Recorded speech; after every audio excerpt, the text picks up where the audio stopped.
eu precisava só da confirmação se está toda a gente a ouvir, porque deixa-me só meter aqui agora, mudei para aqui. Agora está aqui só para Eu lista creio que only, agora é já assim está toda mesmo? a gente a ouvir e Agora estou no private. agora é agora tem que se pôr em listen only, Tá. é isso. Listen only. Ok? Podes começar. Eu já te apresentei, Márcia. Tu agora fazes a tua apresentação, dizes a tua experiência. Creio que já está toda a gente a ouvir. Minha tela está partilhada aí, não? Não, né? Ainda não.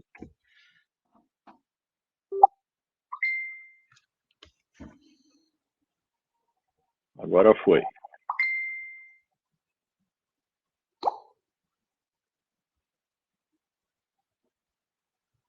Ok? Podes começar. Ok. Câmera, microfone. Vamos. Bom, eu sou Márcio André Costa, sou do Brasil, aqui do Rio de Janeiro, cidade de Niterói. Sou cirurgião maxilofacial, pratico a cirurgia maxilofacial há 24 anos, vou fazer 25 esse ano. Venho trabalhando há algum tempo com algumas reabilitações mais complexas da face, em virtude de pegar alguns pacientes mais severamente comprometidos. E a gente teve a oportunidade de tratar um paciente usando a tecnologia que eu queria discutir com vocês hoje, que o Rui pediu para eu mostrar para vocês como é que a gente fez esse caso, e foi um diferencial muito grande.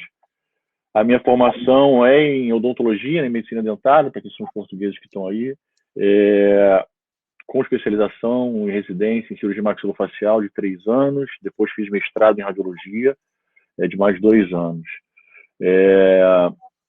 Bom, o que eu trouxe para vocês aqui para falar foi um pouco dessa minha experiência com esse caso, que eu acho que é um caso muito desafiador. E antes de mais nada, eu queria deixar bem claro que, apesar de estar falando aí para envolvendo as empresas, aqui não existe interesse comercial nenhum, puramente científico, e eu sei que a recíproca das empresas também é verdadeira.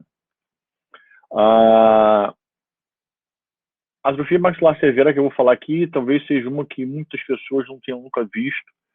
Eu mesmo tenho alguns amigos aí até da Europa que nunca viram um paciente vítima de PAF na face, de projetil de arma de fogo.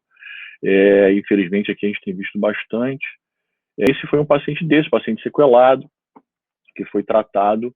E as opções que a gente tem para pacientes de sequela, seja traumática ou por atrofia óssea, são várias, a gente já conhece várias delas. Eu vou começar a minha palestra falando dessas opções, mas vou me ater apenas na importância dos implantes customizados, que eu acho que são hoje uma opção bem viável e muito menos agressiva para esses casos. Essas seriam as opções de tratamento, que seriam, quando você tem um paciente com uma atrofia maxilar severa, o levantamento bilateral do seio com implantes posteriores. O sistema On-4 é uma boa opção, eu vejo como uma boa opção também. Implantes zigomáticos, perdão. Deu uma travada aqui, mas peraí.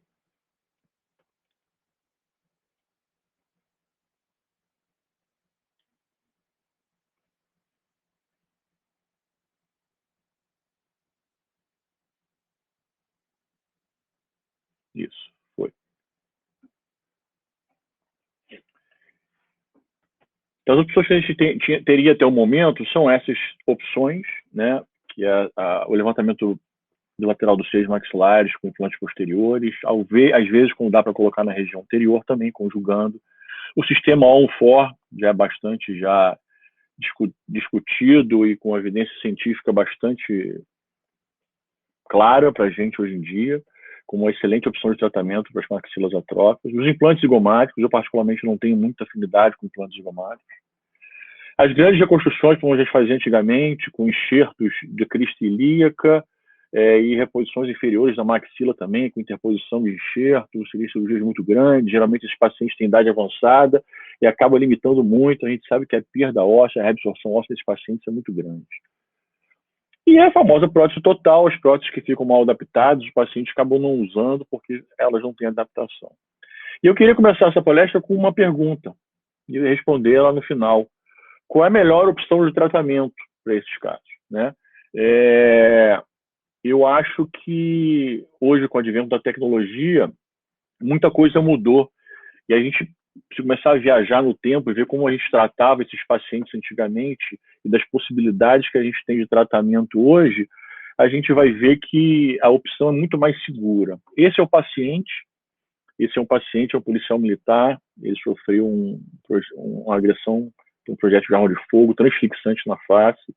Se vocês olharem, ele tem um forame de entrada na região da mandíbula, do lado esquerdo da face, é transfixante. Esse projétil saiu do outro lado, transfixando a face dele, saiu nessa região aqui anterior, então foi um tiro em diagonal. Ele pegou o corpo da mandíbula e explodiu todo o terço médio. Se vocês olharem aí, perceberem, vocês vão ver o afundamento que ele tem na região do terço médio da face.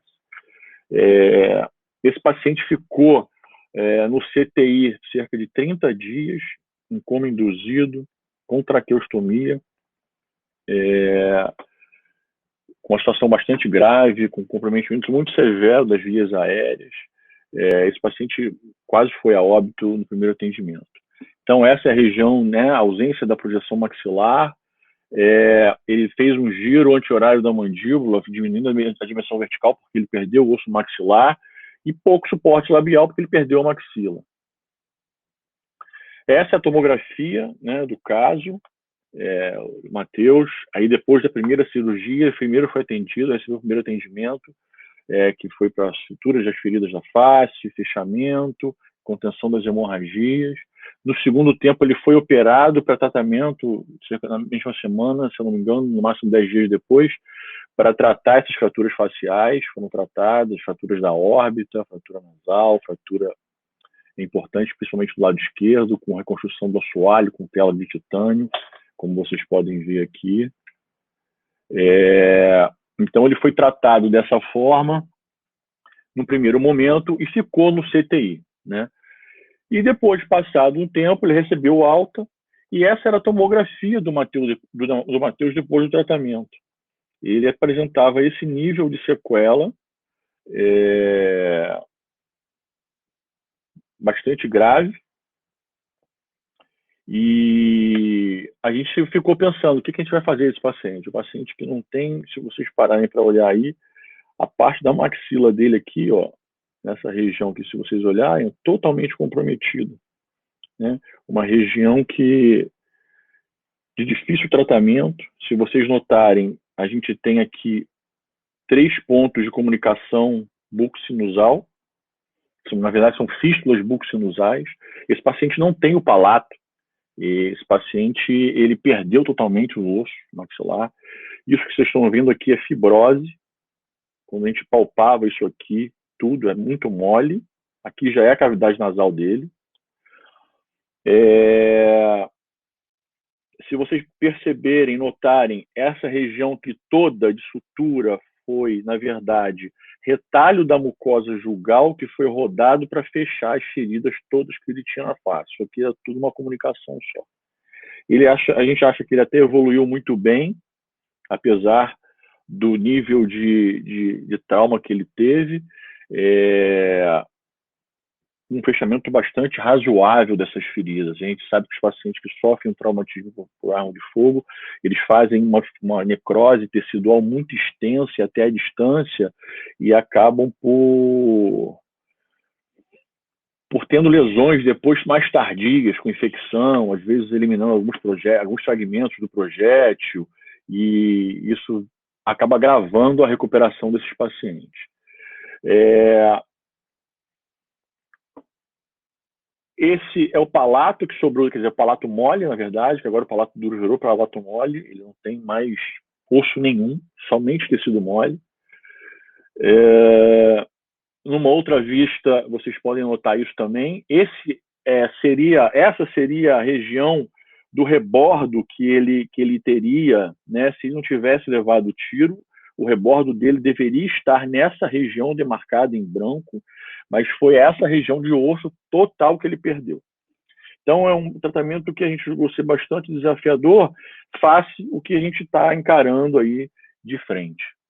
E como que proceder para fazer essa reconstrução, né? É, sem dúvida, um tratamento bastante desafiador, e é aquele tipo daquele tratamento que se você pegar uma bússola para te guiar, você não vai ter nenhum lugar que o tratamento, nenhuma opção de tratamento que não vai ser desafiadora. Qualquer opção de tratamento que você dê a esse paciente, você sabe que você vai ser muito desafiador, porque as limitações são extremas, são enormes. E quais seriam esses desafios, né? Seria restaurar a estética e a função, restaurar o suporte labial. Isso a gente fala em ter que dar algum suporte interno para ele de alguma forma, tratar as fístulas nasorais e bucosinusais,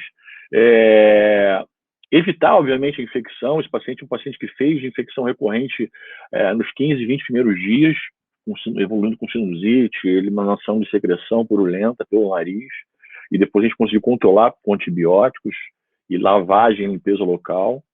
Evitar a comunicação com a cavidade nasal, em qualquer procedimento que a gente faça, a gente estava torcendo para ter a fibrose ajudar a gente a fechar esses tecidos moles. E garantir um fechamento dos tecidos moles sem nenhuma deiscência da sutura, né? E avaliar as vias aéreas, porque ele foi um paciente que ficou traqueostomizado durante muito tempo, e a gente sabe que tem um risco de estenose de traqueia nesse paciente. E a gente tem que avaliar isso quando vai submeter ele a um novo procedimento. Então, a gente sabe que a gente, para chegar nesse sucesso, é extremamente importante a gente encarar diversos desafios e encarar isso de frente. E essa é uma das coisas que mais me marcou nesse caso, essa questão de tantas limitações num caso só. E não tem jeito, você tem um problema, você tem que arrumar uma solução para ele, e nessas horas a gente tem que ter um pouquinho de paciência, pensar um pouquinho no que a gente pode fazer. Esse paciente recebeu o primeiro atendimento em 2017, há 2 anos atrás, 2 anos e meio quase. E nessa hora eu acho que a gente tem que pensar fora da caixa mesmo, pensar nas opções melhores, o que você pode fazer por esse paciente, quais seriam as melhores opções. Eu quero passar para vocês como que a gente começou, né? A gente começou com uma ideia baseada nos trabalhos de um cirurgião na Bélgica, que é o Maurice Beaumaerts, que é um cirurgião belga, e que ele já estava desenvolvendo algumas próteses customizadas com impressão 3D, no modo aditivo, na manufatura aditiva, para desenvolver algumas peças para pacientes com terço médio atrófico, que suportassem próteses. Eu me interessei pelo trabalho, nós passamos para a segunda fase, que seria a fase de pesquisa, obviamente. Nós fomos buscar isso na literatura, e a gente sabe que tem trabalho dele, inclusive, a respeito disso, mostrando o embasamento científico desse trabalho, fomos ler as limitações que tinha nesses trabalhos. Eu tive a oportunidade, inclusive, de conversar com ele pela internet, a gente se falou, eu mostrei o caso a ele. Ele também achou que uma ótima opção seria tentar desenvolver alguma coisa parecida. E aí começou, como que eu vou fazer isso com as limitações que temos de saúde pública no Brasil? E aí eu conheci uma empresa, que é a CPMH, aqui no Brasil, que me apoiou desde o início, resolveu abraçar o caso comigo e, sem custo nenhum, resolveu patrocinar o tratamento de pacientes de uma forma que a gente desenvolveu um trabalho juntos. E foi assim que tudo começou, com planejamento. Esse planejamento levou algum tempo, porque a gente estava desenvolvendo uma peça que a gente nunca tinha feito, uma cirurgia que era inédita para mim, acho que talvez tenha sido a primeira no Brasil, para partir depois para a parte laboratorial, que desenvolvimento da peça que foi planejada, eu vou agora dizer o passo a passo disso, para depois a gente chegar na cirurgia e transportar tudo aquilo do ambiente laboratorial e computacional para a cirurgia. E esse percurso todo durou 2 anos, por incrível que pareça. É óbvio que hoje eu consigo fazer isso em alguns meses, mas o primeiro caso, como um caso como esse, para eu fazer com segurança, eu precisei de tempo para desenvolver. Até porque uma peça customizada dessa, ela vai ter que ser submetida, como eu vou falar daqui a pouco, a alguns testes, tem que ser aprovada e registrada na Anvisa, né, que é a nossa vigilância sanitária aqui, a Agência Nacional de Vigilância Sanitária, ela tem um registro para essa peça e esse registro é vinculado ao paciente por ser uma peça customizada. E a CPMH ajudou a gente nesse processo todo. E veja só como é interessante, esse é um gráfico que foi postado, foi publicado no trabalho de uma empresa que trabalha com impressão 3D, de como vinha crescendo o número de hospitais com impressão 3D, criando laboratórios de impressão 3D para a área de medicina, para a área médica, né? Isso nos Estados Unidos. De 2010 a 2006, o boom, o crescimento é muito expressivo. E se a gente for comparar isso, certamente, com os dias atuais, a gente vai ver que esse gráfico vai subir mais ainda. Bom, aí começamos o planejamento na elaboração da peça desse paciente. Esse aí é o primeiro desenho que a gente fez. Eu tenho que agradecer aqui o Dr. David, que também me ajudou muito. O David hoje trabalha nos Estados Unidos e foi uma pessoa primordial, essencial no desenvolvimento desse trabalho. Não esqueci de você não, David. E nós começamos a desenvolver o desenho da peça e eu ainda não satisfeito, a gente ainda estava começando a ver as áreas de fixação, avaliando nessas regiões aqui, ó, por exemplo, a área de osso. Podem ver que a gente não tinha muita região para fixar. Então, esse é uma imagem que mostra no programa a espessura e a densidade óssea em cada área dessa do parafuso. A gente podia medir, mensurar isso, para saber se a gente ia ter uma fixação confiável nessa região. Bom, essa peça foi passando por algumas alterações de desenho. E até então a gente estava muito bem planejando a peça no ambiente do computador, mas até então a gente não tinha noção da altura em que essa peça deveria ficar, porque nós não tínhamos nenhuma referência superior ou inferior de onde deveriam ser os dentes.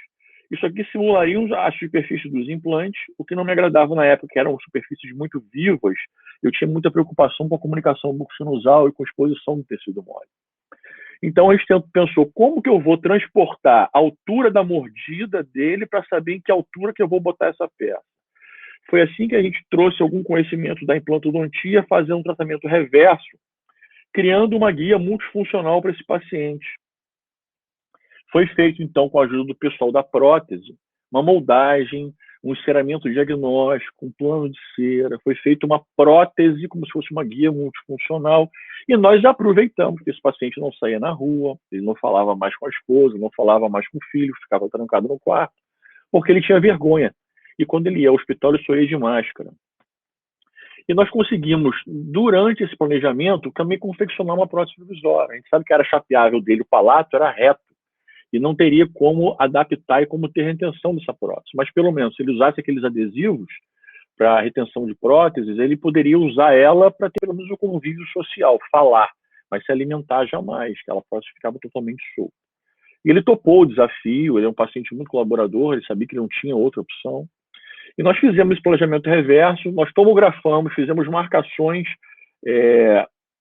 na radiopacas nessa guia multifuncional, assim como se faz na implantodontia, e tomografamos essa peça, né, e levamos isso para o ambiente computacional para poder ter essa ideia de onde estava, em que altura estava o palato dele. E o que vocês vão ver agora é exatamente isso.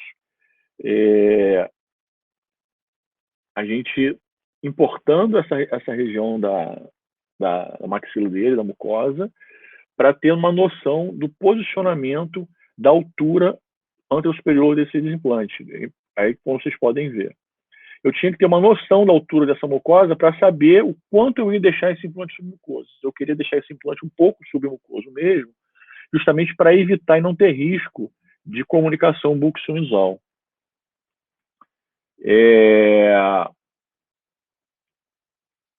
Então, vocês estão vendo aí essa parte importante do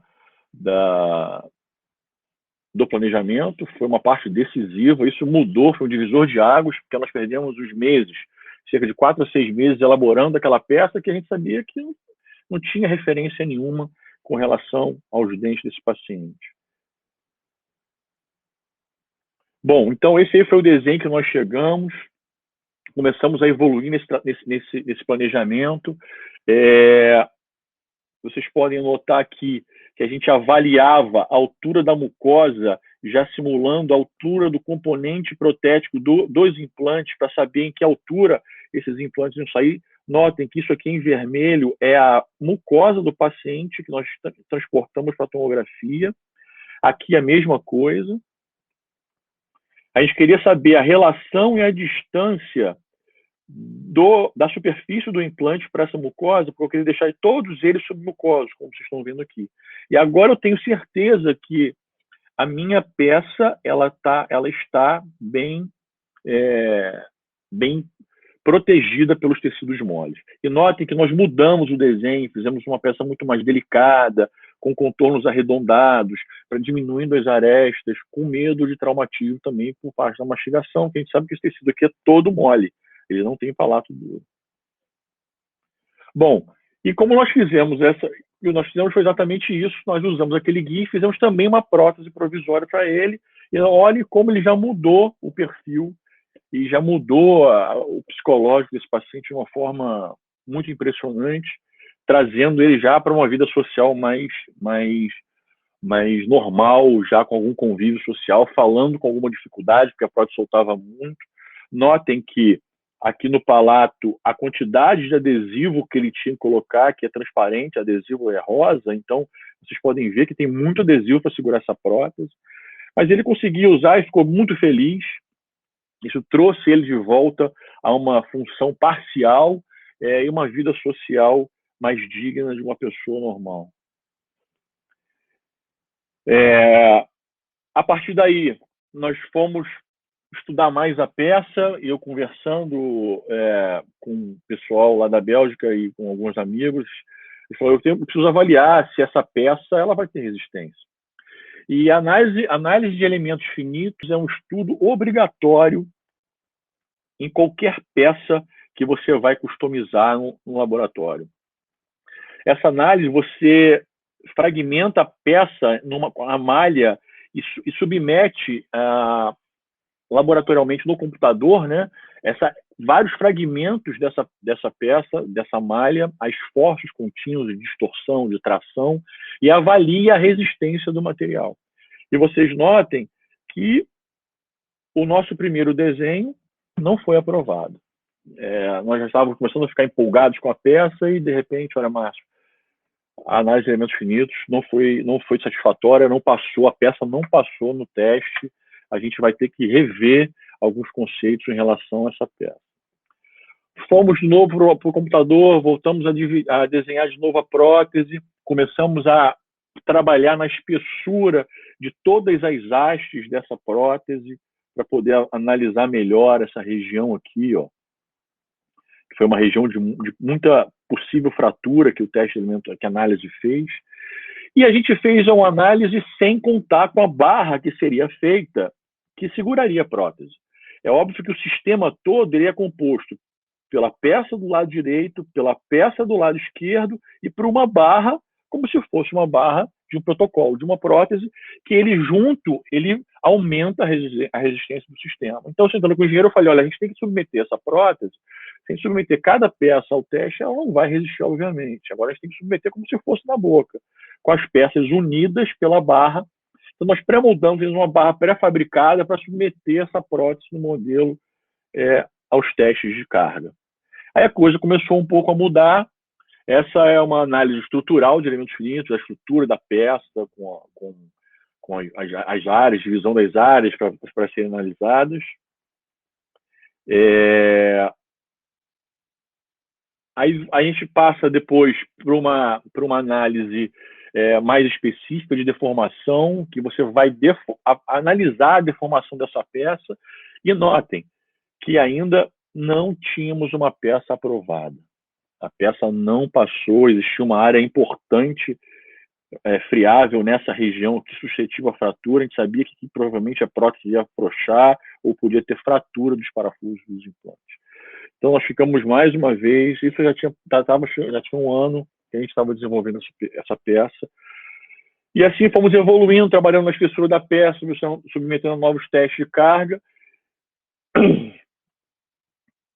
E mais uma vez, não tivemos a peça aprovada. E a peça final aprovada, variando aos poucos os limites da espessura, tentando trabalhar um pouquinho. Eu tinha uma preocupação muito grande na região paranasal, porque é uma região que a gente estava com o tecido mole muito fino e que nessa região poderia ocorrer, inclusive, uma exposição dessas peças protéticas, desse titânio na pele.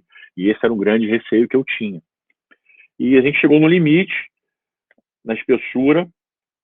A ideia era fazer isso tudo em titânio. E essa foi a peça final,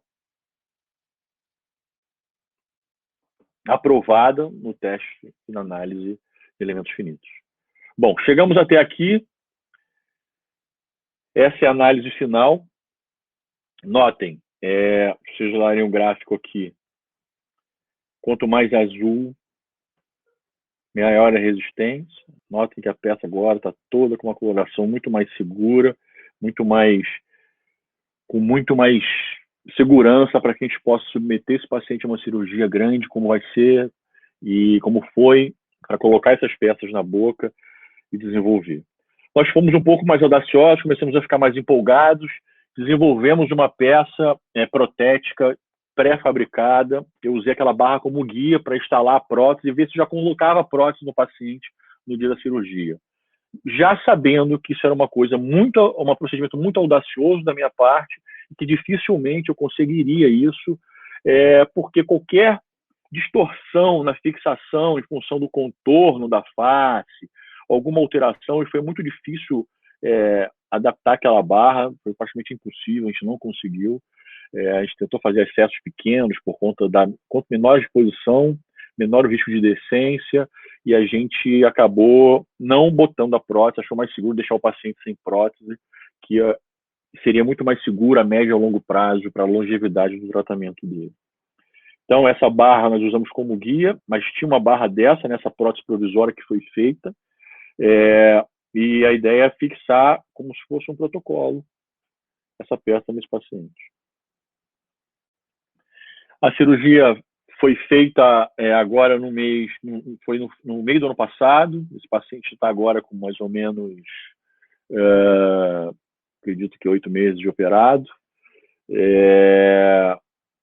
Uma coisa muito importante que eu acho que hoje eu uso muito, eu já tenho uma impressora 3D no meu consultório, eu uso, a gente poder ter na mão o que você vai encontrar na cirurgia, realmente é fantástico. O biomodelo foi essencial para mim, esse é o biomodelo que eu guardo comigo até como recordação do caso. Eu olhava para isso o tempo todo, mas como é que eu vou fazer, qual o acesso, como é que eu vou fazer para chegar nessas regiões aqui de goma, como é que eu vou fazer perfuração nessa região, eu vou conseguir chegar aqui com acesso subciliar, subpalpebral, como é que eu vou fazer? Tudo isso foi elaborado, pensado, planejado. Essas eram as peças finais, com a prótese final pronta para ser usada. Eu fiz uma simulação do meu modelo ainda com as próprias peças. E lá fomos nós para a cirurgia.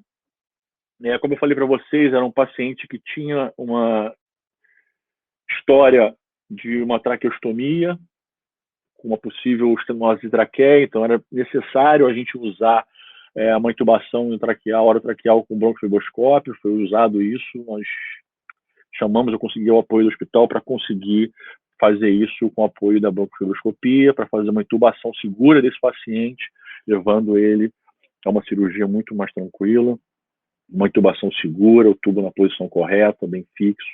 E lembrem que esse tubo foi passado pela boca, porque eu tinha receio de causar alguma lesão na intubação dele, na fina mucosa nasal, que que separava a boca da mucosa nasal. Então, mesmo que o tubo dentro da boca pudesse me atrapalhar um pouco durante a cirurgia, eu optei por fazer o tubo por dentro da boca para preservar a mucosa nasal na região do palato. Essa aí já é na cirurgia, a instalação da primeira peça cirúrgica. Notem que eu fiz um acesso mais para o lábio. Eu queria soltar um pouco o lábio dele, que é um lábio muito preso. Eu fiz um acesso. A peça tinha que ser em duas, porque eu não conseguiria botar o frame todo, o conjunto todo de uma vez, obviamente. Impossível adaptar. Então, você tem que dividir a peça em 2 segmentos. E assim nós o fizemos. Colocamos essa peça do lado esquerdo primeiro, adaptada. Os parafusos da região subpalpebral foram feitos processos subpalpebrais, estendendo um pouquinho para a região nasal, na região paranasal. Os parafusos da região zigomática, eu usei como se fosse um trocado, eu improvisei, na verdade, o brasileiro é muito criativo, eu improvisei um trocáter com uma sonda de aspiração metálica, uma ponta de aspiração metálica. Eu cortei a ponta e uma ponta que coubesse eu entrar com a chave e o parafuso através de um acesso cutâneo na região zigomática para poder fixar aqueles parafusos de uma maneira perpendicular e correta na face. Aqui vocês podem ver as 2 peças fixadas, né? Notem que estão numa posição bastante favorável, muito próxima do que a gente tinha planejado no biomodelo e no computador. Notem que aqui já é a cavidade nasal. Isso aqui já é a cavidade nasal. Aqui também comunicou com a cavidade nasal. E nós tivemos também uma pequena comunicação aqui e uma outra aqui atrás, se eu não me engano. Lá atrás. E aí começavam as preocupações. Como eu falei, incisão feita mais bucal para poder... Deu uma travadinha aqui, me desculpe. Para poder sair daquela região do palato e ter tecido mole para fechar essa ferida cirúrgica. Como a gente tinha uma preocupação, eu levei mini pilares. A ideia era instalar mini pilares protéticos, né, os multi-units, que se chamam na Europa, nessa região dos implantes. Veja que aqui é um mini pilar. E eu tinha receio, eu estava com o mini pilar mais alto, eu tinha receio da mucosa realmente cobrir. E eu já preocupado com isso, eu levei transfers, posts de transfer, e a parafusei em cima dos mini pilares. E foi o que salvou, porque a mucosa com edema ela chegou em alguns transfers quase aqui no topo do transfer, quase cobrindo os transfers. E depois que ele evoluiu no pós-operatório, com a redução do edema,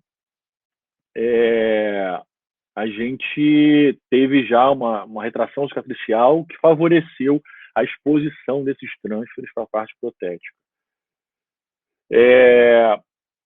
Essa foi uma opção excepcional. Eu acho que a fibrina, o PRF, ele é sensacional para tecido mole. A gente usa ele em alguns enxertos como aglutinante. Eu não acredito que ele melhore a capacidade de enxerto. A gente sabe que não tem comprovação científica para isso. E nós usamos a fibrina para fechar todas as comunicações bucosinusais, as fístulas bucosinusais, as fístulas buconasais, e também para aumentar a espessura do tecido mole em torno de cada implante da peça. Cada implante desse ele foi circundado por uma membrana de PRF, de fibrina, para que fortalecesse a mucosa naquela região. E eu fiz uma sutura sempre usando fio monofilamentoso. Os fios multifilamentosos, eu acho que não tem mais por que usar em cirurgia bucal hoje em dia. Nós aproveitamos aquela peça protética cerca de 2 meses depois. Pasmem, esse paciente ficou assim, eu pedi para ele ter muita paciência, que a gente ia ter a grande vitória no final. Eu queria deixar... A mucosa ficava muito móvel pelos transfers, então eu precisava deixar a mucosa dele, ter certeza que aquela mucosa estava bem firme, ela formar uma cicatrização mais fibrosa em torno dos implantes. A gente imagina que ali forme um epitélio juncional longo, alguma coisa desse tipo, uma união com aquela região para vedar, para evitar infecções futuras. E a gente sabe que essa é a principal complicação que os pacientes da Bélgica apresentaram. Além da complicação bucosinusal, a outra complicação foi como se fosse uma periimplantite, uma inflamação ao redor dos tecidos do implante. E aí começou a fase protética, normal, de transferência, nós não usamos aquela barra pré-moldada que não funcionou, e aí o pessoal da prótese me ajudou. Eu tenho um vídeo, que é um vídeo, esse vídeo está no YouTube, me parece que vocês não estão ouvindo o áudio aí. Aqui ele conta a história dele. Está ouvindo o áudio, Rui? Não estamos.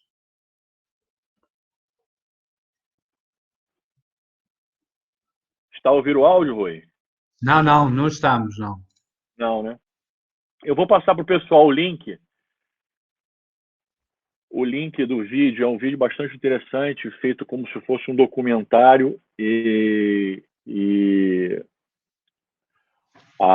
Escreve aqui. Eles são bastante contundentes. Ele no dia da cirurgia, ele contando a história dele, como é que foi para ele se ver no espelho. Foi realmente uma situação bastante emocionante, porque ele desmaiou. O primeiro dia que ele foi ver o espelho, a esposa dele, para ele ir no banheiro, cobria o espelho para ele não se ver. E ele relatando isso, um relato muito marcante, muito interessante. Vale a pena vocês verem esse comentário. No final do vídeo, eu vou disponibilizar o canal do YouTube, que tem, no meu canal tem, no canal da CPMH também tem esse vídeo. É um documentário que está sendo feito, inclusive para as pessoas, para os colegas, to all the colleagues that doesn't speak Portuguese. We are making a video with English translation for you to understand the history. Então, assim, a gente planejou esse caso dessa forma. Esse aí, se vocês puderem agora escanear, é o link desse vídeo no YouTube. Pode escanear esse QR Code, vocês vão dar diretamente lá nesse link. Hoje eu vou fazer o link, eu não fiz ainda o upload, eu recebi hoje, numa correria. A gente sabe que nessa situação atual que a gente se encontra hoje eu estou com 2 filhos em casa, esposa, todos nós 4 trabalhando de casa, então a internet aqui em casa está sobrecarregada. Oi, está me escutar? Estou-te a escutar, sim. Não tem ação. E aí vocês, confiando esse QR Code, vocês podem, no final eu passo de novo para vocês assistirem o vídeo. Bom, então esse foi o Matheus no pré-operatório, depois no dia da cirurgia, né? Esse é o Matheus no pós-operatório, isso aí tem cerca de 4 meses de operado, já com a prótese instalada, um sorriso estampado no rosto. Agora eu vou, com a ajuda da cirurgia plástica, a gente vai reparar essa ferida dele aqui. Ele falou que não precisa, que ele já está bonito demais, mas eu falei, não, acho que a gente pode, com a cirurgia plástica, melhorar isso aqui, essa cicatriz do lábio, que tem uma grande fibrose ali, cicatricial. Essa ficou a oclusão do Matheus com a prótese. Numa vista palatina também. Notem que nós deixamos um espaço bem considerável, e no outro vídeo que vocês podem ver no YouTube depois, ele relata que ele está higienizando essa região com muita facilidade. Ele consegue higienizar isso de uma forma bem fácil. E assim, notem só que aqui nessa região do palato, isso aqui é mucosa jugal. Notem que isso não é mucosa palatina. Foi mucosa jugal que foi rodada no retalho para fechar aquela comunicação.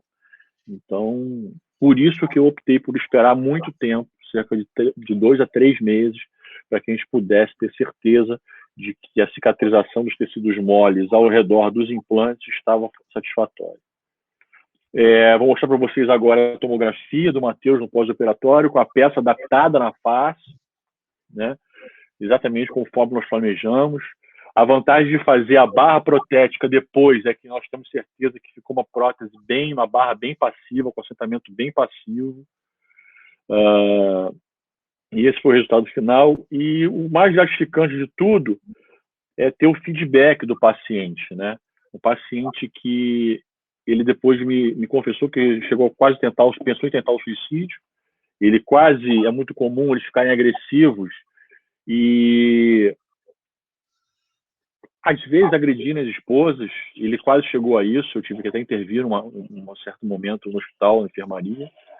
E esse foi talvez um dos WhatsApps mais gratificantes que eu recebi, que foi ele me agradecendo, falando que ele estava vivendo os melhores momentos da vida dele, quando eu perguntei como é que ele estava. E aí a gente para pensar agora, para a gente concluir a palestra, a tecnologia é muito, muito dinâmica realmente, né?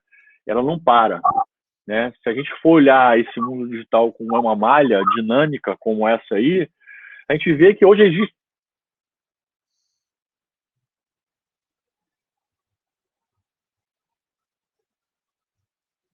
Oi, Rui. Tá Oi, eu entrando seu estou ouvindo, áudio. Márcio. Eu estou ouvindo o áudio seu. Ah, tá. Sim. Vocês estão ouvindo esse áudio aí? Não. Não Não, estamos. né? Tá. Esse aí é uma peça, o Rui, da Bone Easy, que é quem está sendo o host desse, né, o anfitrião desse webinar, desenvolveu esse trabalho aí em Portugal, a empresa dele. Eu tive a oportunidade de conhecer depois que eu fiz esse trabalho. E realmente é uma opção bastante interessante, maravilhosa para esses casos. Não esses casos extremos como esse, mas os casos de maxilas atróficas, você quer tirar o paciente do enxerto, fazer uma cirurgia segura, previsível. Ele tem uma experiência muito grande, ele pode desenvolver isso num ambiente muito limpo, de muita tecnologia, com impressão, com uma manufatura aditiva, com impressão em 3D de titânio, o pó de titânio, com sinterização do titânio, do pó de titânio, impressão dessas peças. É uma tecnologia bastante promissora. Hoje até a indústria automobilística está usando isso. É fantástico o desenvolvimento dessas peças hoje, o grau de precisão, de delicadeza, e o desenho, o nível de desenho que se pode atingir. É um ambiente totalmente preparado. O Rui depois pode explicar melhor isso para vocês, que ele tem muita experiência nisso. Essas peças saem de uma forma um pouco mais bruta, ela passada por um processo de preparo dessas peças. E aqui no Brasil, a gente está tendo a oportunidade deles trabalharem junto com a CPMH para desenvolver essas peças aqui, desses implantes faciais, que é o Implantize. Eu tenho o maior prazer em participar desse projeto, em desenvolver esse projeto no Brasil com eles, para chegar a próteses como essas, polidas, limpas, com contornos bem definidos, diâmetro de parafuso, comprimento de parafuso, tudo totalmente estudado, com os componentes dos implantes já pré-fabricados, prontos, multi-units para encaixar nos implantes. O paciente faz uma reabilitação fixa na boca, com muito menos implante, com muito menos cirurgia, menos cirurgias invasivas. A gente sabe hoje que ninguém quer se submeter a grandes cirurgias. Principalmente esses pacientes geralmente têm uma idade mais avançada e já passaram por experiências ruins de cirurgia. Não vou entrar em detalhes, mas hoje em dia o Rui mudou a técnica, fazendo algumas tracheotomias para encaixar a peça, para a gente deixá-la bem infraóssea, para evitar exposições na cavidade bucal. Hoje o índice de exposição é muito baixo, sabendo utilizar a técnica da forma correta. É muito bom salientar que isso não é um implante subperióstico, isso é um implante maxilofacial implantado, fixado com parafusos e ancorado. Os implantes subperiósticos de antigamente, eles eram soltos, ficavam só fixados no perióstico. Eles tinham mobilidade durante a mastigação. Um sistema como esse não tem mobilidade nenhuma. Então, a gente tem que tentar não confundir isso com os implantes antigos. Bom, então eu queria terminar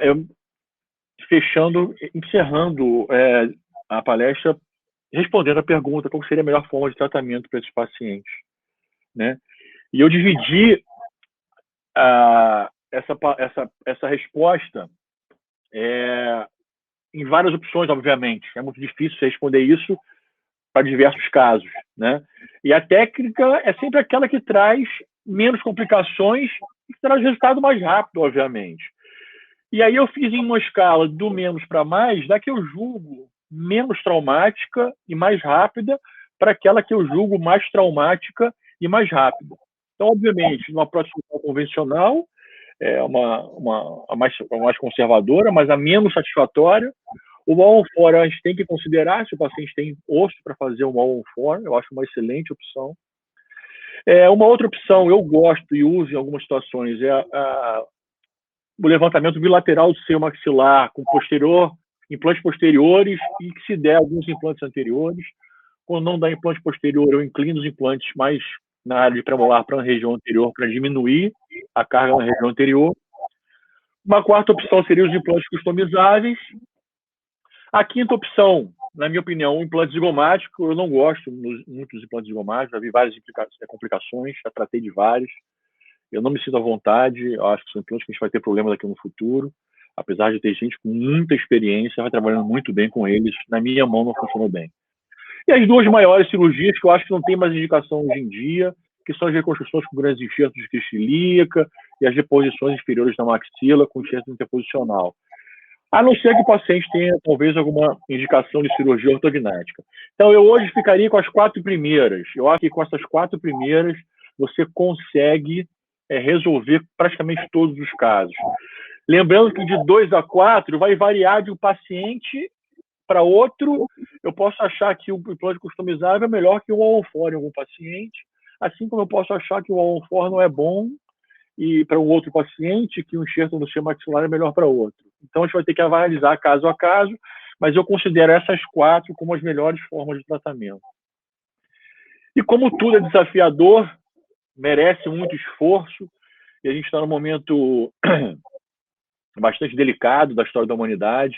Esse é um trabalho que foi um trabalho em equipe. Eu não faria isso sozinho, sem a ajuda da CPMH, do pessoal da engenharia, sem a ajuda do David, que tem uma experiência absurda com planejamento virtual. Ajuda do pessoal da prótese, ajuda de outras pessoas do hospital, de enfermagem, da equipe, de todo mundo. Eu não teria conseguido chegar nesse caso. Em tempos como esse, é uma pena a gente não poder ouvir o som, o áudio desse vídeo. Mas é um vídeo português que retrata exatamente a nossa época agora, que a gente estava passando. Eu queria passar para vocês para a gente fazer uma reflexão.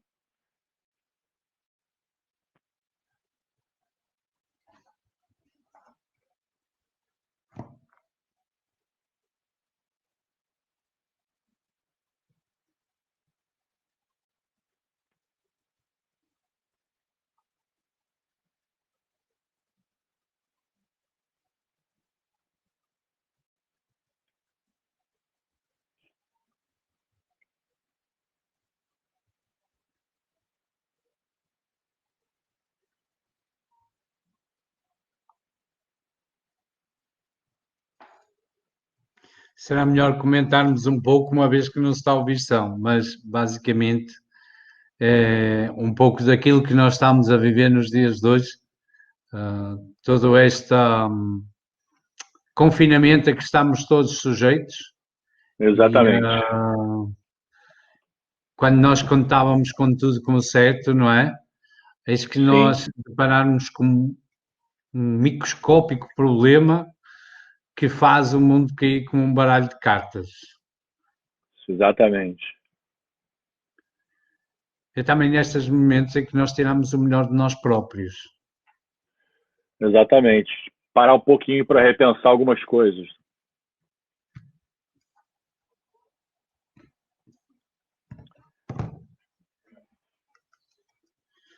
Esse vídeo está no meu perfil do Instagram. Quem quiser assistir, é bastante emocionante esse vídeo. Sim, eu tenho outro também muito interessante que retrata muito bem essa nossa época agora.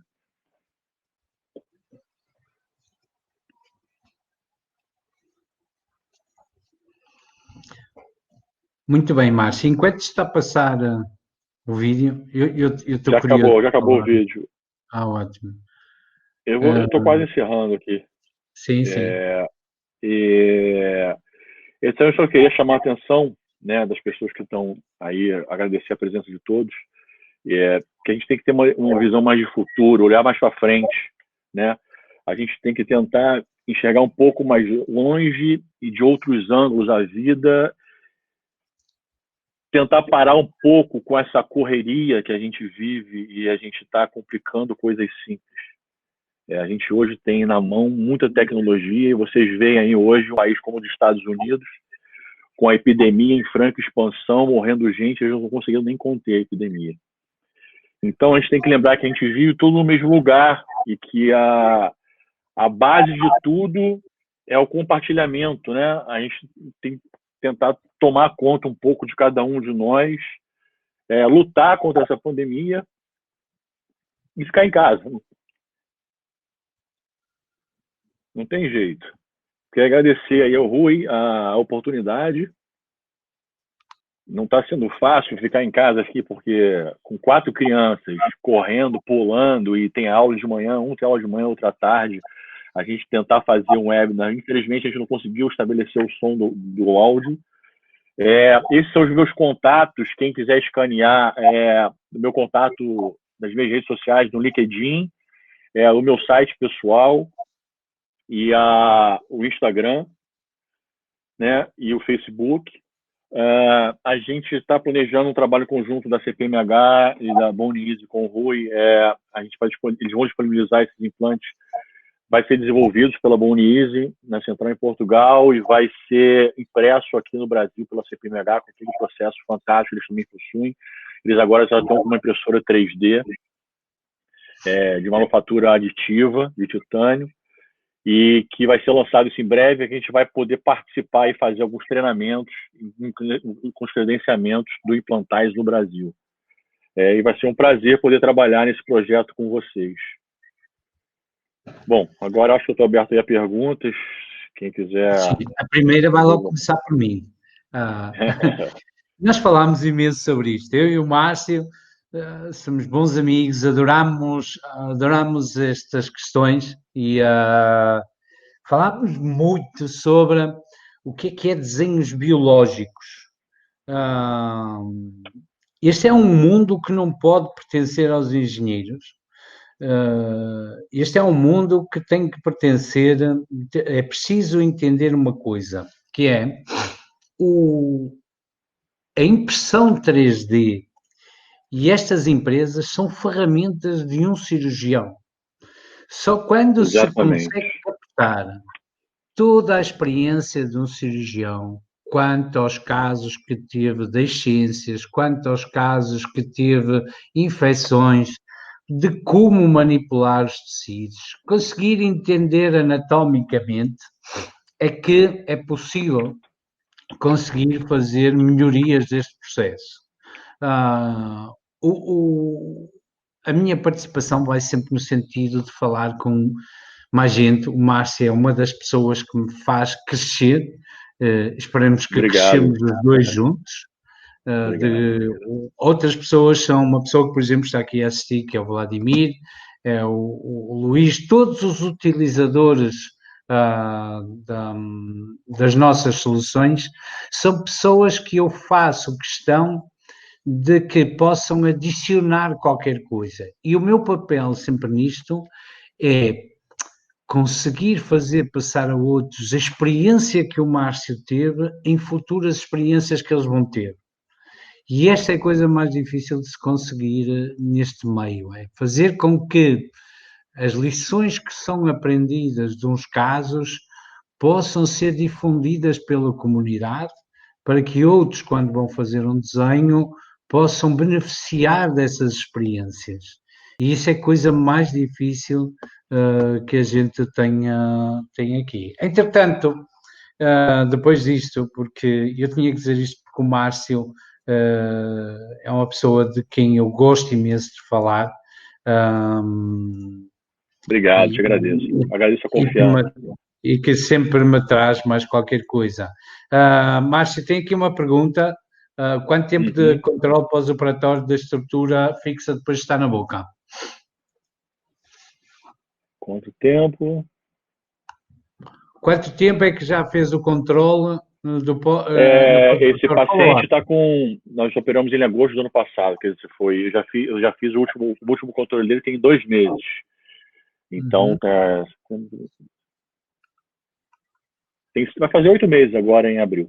fazendo 8 meses de operado, o caso está absolutamente controlado, mantendo a higiene, ele usa o Waterpik para higienizar a barra, a peça toda, de forma brilhante, tem mantido uma higiene, é muito cuidadoso, sabe? Eu fico ainda com medo, eu falo, ô Matheus, por favor, não vai comer coisas muito só, não vai comer um pé de moleque, um torresmo, não, porque você pode... Eu ainda fico com receio, mas aquilo está muito fixo. Eu testei na hora da cirurgia, o sistema, o frame todo muito estável, sabe? Deu gosto de ver o resultado final da peça instalada na boca. Realmente, assim, o uso dos biomodelos e toda essa previsibilidade cirúrgica que a gente tem hoje, né, Rui, é fantástico, coisa que a gente não tinha antigamente, e hoje isso mudou muito, otimizou muito a forma como a gente trata e vê o paciente hoje, né? Eu hoje uso o biomodelo até para botar a placa para a ortodontia, eu gosto de imprimir o biomodelo do paciente, já levar a placa dobrada para botar na boca direto. Eu sou fã disso. Há uma outra pergunta, a colocação das membranas, e penso que estamos a falar das membranas PRF, se foi colocado no momento da cirurgia ou se foi uma outra intervenção após? Não, no momento da cirurgia, na hora do fechamento, eu levei para a cirurgia a pessoa que faz PRF para mim, uma biomédica, ela, enquanto no final da cirurgia, ia começar a fechar, ela colheu o sangue, processou, e me deu as membranas de PRF. Ela teve até que fazer 2 coletas, porque eu precisei de muitas membranas.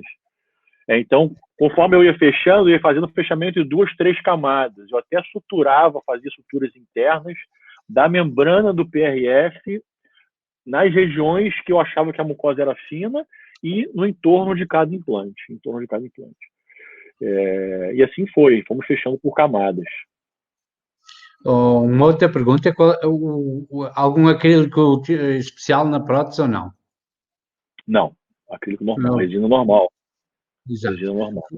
Outra pergunta é se a prótese final foi uma prótese temporária ou antes de carregar a prótese final utilizaste alguma prótese temporária ou foi só aquela que foi sempre a mesma?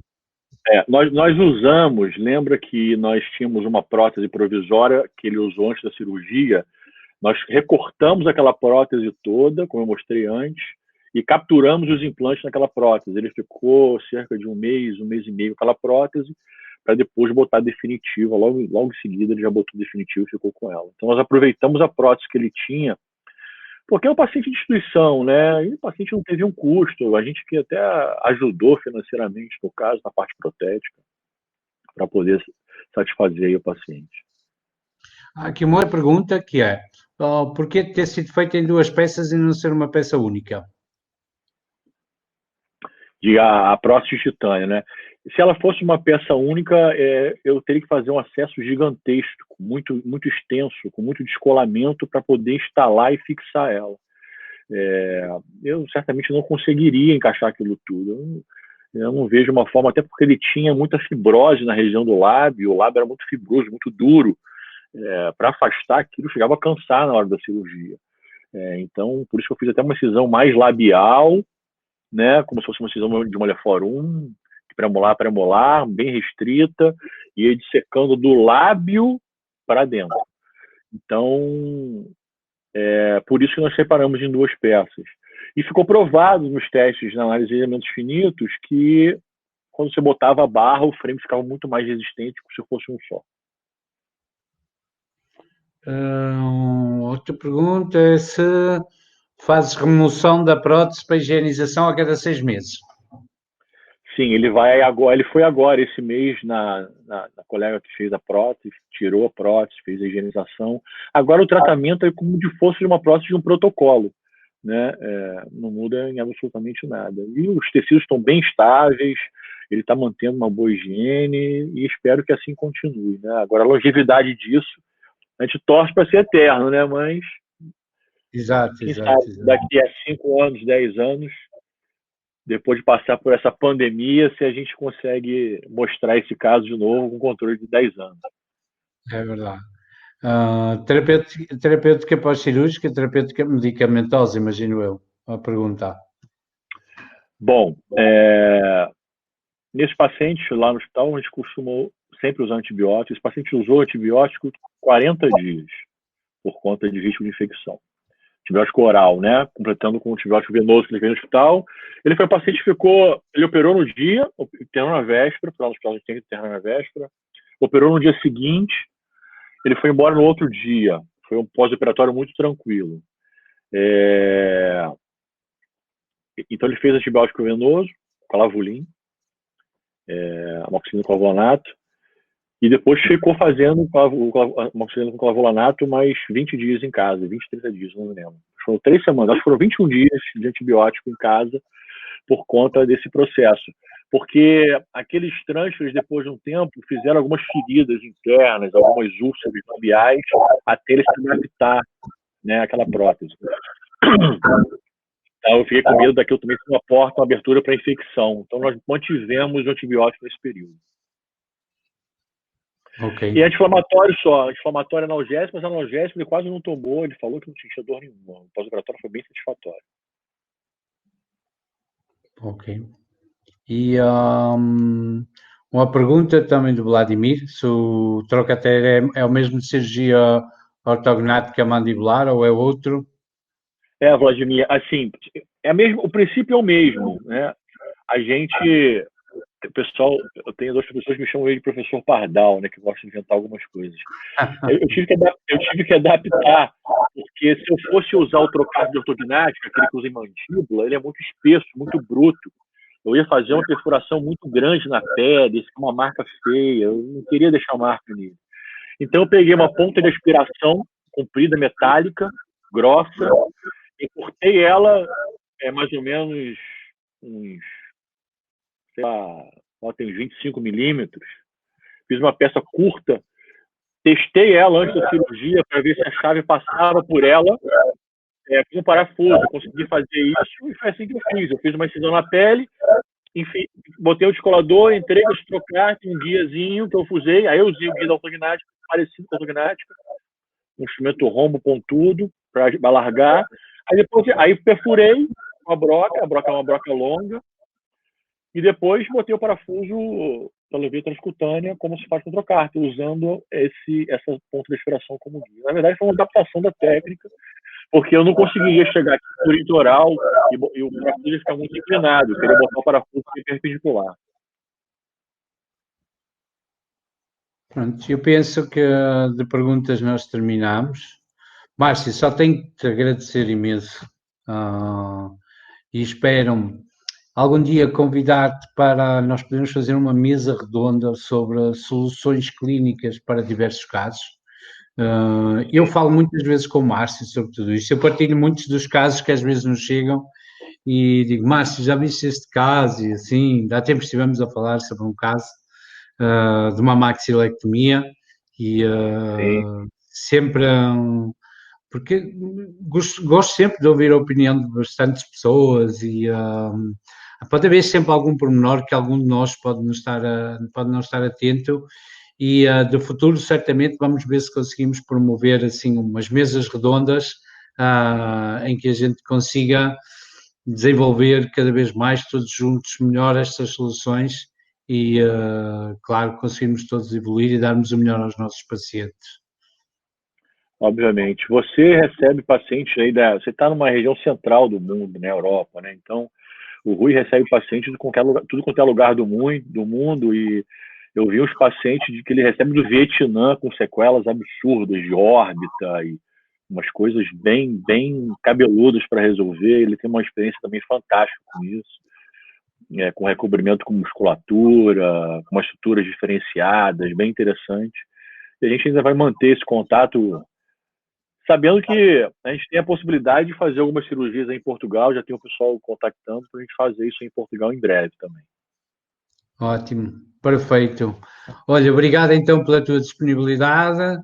Obrigado por todos, obrigado a todos aí pela presença, obrigado pela oportunidade aí a você e a equipe lá da CPMH, que também o pessoal de lá é nota 1000, são muito profissionais. Exatamente. A Andreia que estava a assistir. Sim. A Andrea estava a assistir. E você soube escolher bem a empresa para trabalhar no Brasil, pode ter certeza disso. Eles são pessoas muito corretas, muito profissionais. Eu sei que sim, eu sei que sim. Obrigadíssimo então e até à próxima, está bem? Tá, obrigado então. Tchau, Tchau, até tchau. mais.